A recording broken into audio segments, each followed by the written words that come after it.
To begin happening now on Hurricane Sandy. That storm already slamming Cuba. Now we have brand new tracking, which shows where this massive system might be headed next. And it is not good news for those who live in the northeastern United States. Janice Dean has the latest from the Extreme Weather Center. What's going on, JD? If this track comes true, it is the worst case scenario, John. Now, we still have days to go and a lot of information to kind of input into this tracking. But right now, this storm looks like it's going to be headed for millions of people. It's going to be a transitioning system, meaning that perfect storm type scenario. A tropical storm that transitions into an extratropical storm because a cold front, a very powerful Arctic cold front, is going to interact with the system and draw it in towards the northeast, a very rare meteorological situation. So this could be historic, folks. If you live across the East Coast, from the mid-Atlantic up to Maine and eastern Canada, you need to be paying very, very close attention to your local forecast. Still a Category 2. We just got the 11 o'clock advisory. It was a Category 3 major hurricane overnight, so it rapidly intensified within hours. Take a look at the latest track. As you can see, Category 2 moving through the Bahamas. It hugs the coast Friday into Saturday, but look at what happens as we head into early next week. The worst case scenario right now, moving right into millions upon millions of people. And this could cause extensive, catastrophic damage. I'm not just standing here making this stuff up. I want people to really pay attention to this because, again, this could be worst case scenario. At any rate, we're dealing with high seas, rip currents, beach erosion, coastal flooding, certainly storm surge as this storm moves on shore. The exact point or location where it's going to move on shore still not known yet, and the exact strength still not known yet. But we are going to see torrential rain and flooding inland. High winds, 60, 80 miles per hour, significant power outages that could last for weeks for millions of people and down trees. John, we've still got foliage on the trees, and winds in excess of 60, 70, 80 miles per hour is going to cause extensive damage. I just want to show you one of our reliable forecast models. It is really becoming apparent that we are going to be dealing with a system that is going to come onshore, again, anywhere from the mid-Atlantic towards Maine. Need to be paying attention. But John, our mouths dropped at the latest tracking that shows this system going right into New York City. Obviously, we've got days ahead to really hone in and get this forecast right, but people need to be paying attention. We do think that this storm is going to come on shore, and it's going to cause a lot of damage. And it's a big, broad storm, too. So even as it skirts up the coast, it's going to be dumping a lot of rain and wind on people. Because it's transitioning into, you know the movie The Perfect Storm?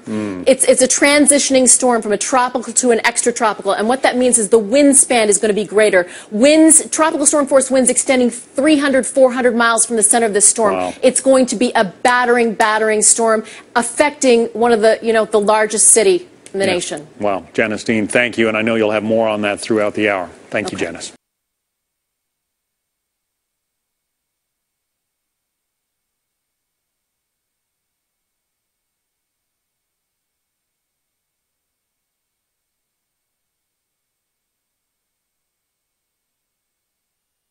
Bonnie, good morning. Why are pros like you telling dummies like me that this is for real? What's different about Sandy? What's different about Sandy is the size of the wind field, meaning tropical storm force winds right now extend 275 miles from the storm center. So that means winds of at least 39 miles per hour or greater. Hurricane force winds extend 35 miles. So what does that mean? Well, when you're talking about such a large populated area like the Delmarva, all the way up into the northeast, including New York City with a population of over 8 million people, more people will be impacted. And with these strong winds, we're likely to see not only thousands of people get hit with power outages, but the risk for storm surge that could flood low-lying areas. We saw that last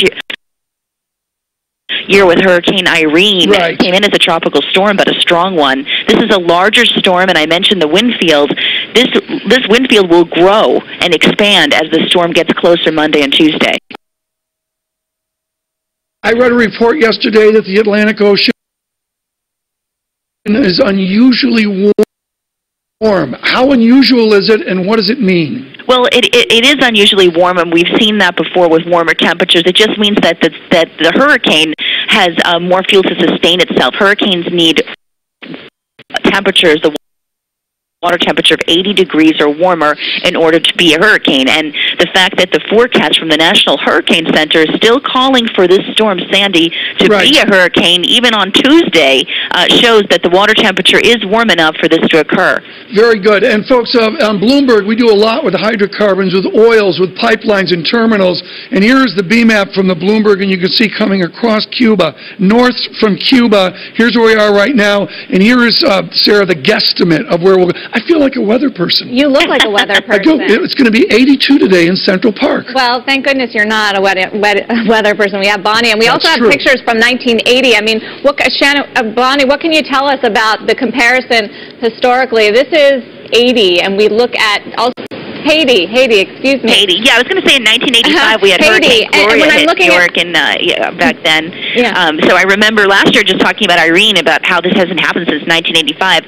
Not to say that we're going to see a direct strike on New York City. We don't know. The models diverge so much as we go forward over the next couple of days.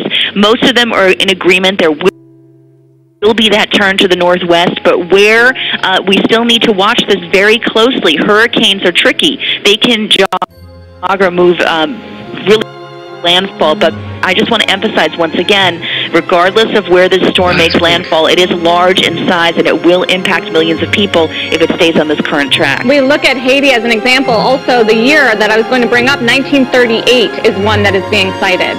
Yeah, hurricane. That was a massive hurricane. Actually, changed the structure of the land in the Northeast back in 1938. We'll have to see whether or not this one gets certainly as strong. But I want to emphasize again the size of it and the amount of people that would be impacted. So it's important now to take the preparations now to bring in anything that's outdoors to make sure that you have enough food and water per person in your home for 3 days. Also, don't forget about your pets and the elderly or anybody that's in your home that might need extra care.